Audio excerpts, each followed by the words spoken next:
trophy. Join us as we bring the passion, skill, and intensity of the AFCON 2024 to life right in your living room. Catch all the AFCON games live exclusively on TVC, UHF 49, Star Times 121, GoTV 16, and Play TV 801. It's halftime, of course, in the quarterfinal fixture. It's the Super Eagles of Nigeria 1, the Palancas Negras of Angola 0. And it's a halftime analysis. My name is Mike Mesikeno. I've got Dion and Sam here with me in the house. Guys, how far? 1-0 up. Thank God. 1-0 up. Thank God. Again, thank God. Why you did? That was our best worked goal for this competition so far. This goes back to a comment I made during our very first match. We have a habit of wasting chances because we're always looking towards crossing the ball into the box. There's only one man we're trying to find. If you're crossing the ball into the box and you're trying to find 3 men, I would be okay with it. But one man constantly against possibly 4 or 5 defenders, that's a big loss. Finally, we can see working the ball into the box gives us a higher probability of scoring. I was very, very happy that pass came from the one person I've had an issue with all tournament. All the tournament. Moses Simon gave that assist. Sam, what are your thoughts about that goal? I feel like our best work goal so far this tournament. Yeah, absolutely. This is it. Because you saw the pass, it was like a wrong pass from Zaidu Sanusi, but Moses Simon with his tenacity was able to go for the ball and then make some very good run, gave the pass. It's a beautiful goal. But overall, you look at the side, what have they done? It was looking like in fact, I'm almost having a bet with him saying that there was not ever going to be a goal in that halftime because both sides were just being lackluster in front of the goal. Look at the number of shots. This doesn't look like the Angola that we saw in the last match. Because we want to say the team they played. They played against Namibia. They are playing against the highest ranked team in the tournament right now. Nigeria is number 6 ranked in Africa. There's a new ranking right now. They are number 3. But just before they're now number 3. But the top 5 coming to the tournament has been kicked out. Nigeria is the top ranked team in the side. Angola is ranked over 100. I think 115 or 117 in Africa. So the difference is that much. So we play against that side. You have all of that, and the records, the history doesn't benefit them. They've never had anything against Nigeria. In fact, this is our first meeting in Nations Cup. They've never gone past the quarterfinal in their history. Yeah. Nigeria has only lost quarterfinal once. So there's that going against them. Most of their guys are home base, playing in the 2nd division, playing in the top. So there's always going to be that because they're playing arguably the best team in Africa right now. What should Pesero do now? From what we can see now, their XG, Angola has a higher XG based on the first half, 0.83. Ours is about 0.64. And as it stands now, possession is almost even. Goal attempt is almost even. 51-49 or something. Exactly. Everything is almost even. Guys, what do you think? Do you think this second half, do you think the guys, if they turn up the switch, based on what they've done in the previous matches up until this point, if they turn up the switch, do you think it's going to be a problem for us? Because the attempts on our defense has even been shaky. They've hit the crossbar. Remember, that was much earlier in the match. They've hit the crossbar. Our defense is not looking as solid as it was in the first few matches. Do you think these guys can spring up something in the second half? Yes, they can. In Gelsindala, in Guinea-Bissau, in the captain Fred, they've got guys that knows what to do. 9 goals in so far in the tournament. These are the guys, they've never lost any game. So they know this. It's not the first time they're going to be behind in any match. So, but we're going into a game that they're playing against a very formidable force. Tight defense, similar thing you can say about them, but they considered 2 against Mauritania. So this is it, and they considered just 1 now against Nigeria. They will always try to come back. They have nothing to lose because it's going to be breaking news if they get to beat Nigeria. So they can afford to put all their best legs out there, put all the energy in there, and then, like you did mention, the defense hasn't been that top notch compared to the games we've seen. There's something wrong in that left-handed side.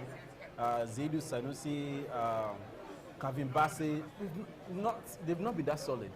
I still don't understand why. Maybe they're just having an issue with Guinea-Bissau coming from that left-hand side of our defense. But I expect Nigeria to get another goal. So whether we're going to concede that, I cannot say. But it's looking likely that we have a good one. Moses Simon trying to put up all this energy again. I have had issues with him as well. I think I've mentioned it. I would have preferred Ahmed Musa to start ahead of him. That's how but I'd rather have Ahmed Musa come in. I don't think he has the legs to start If he comes in, I feel like whenever we need him, and he would step up. That's for me. But then looking at Victor Osimhen, you really think I don't think, with the way we are playing, you think Victor Osimhen is going to have more goals in this tournament?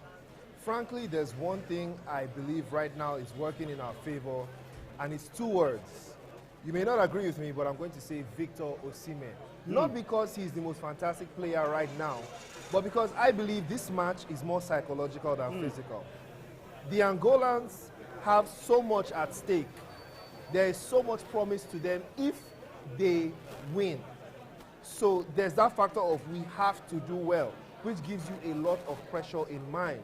Now, on the other hand, they are playing the best defensive team so far. They have not faced a defense like ours. Now, I'm not going to say we are 100% with our efficiency at this time, but the truth of the matter is we haven't played differently from what we've been playing since. Just a couple of moves from what we've seen in this first half.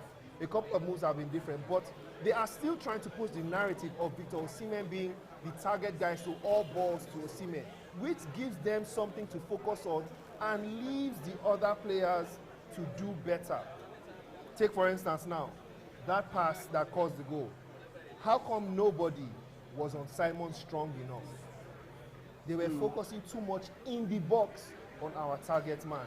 So you know that thing that Lampard used to do, arriving late. They call it arriving late into the box. Yeah. That's how that cut back. If they play PS, that goal, when you go, you cut in, arrive late into the box.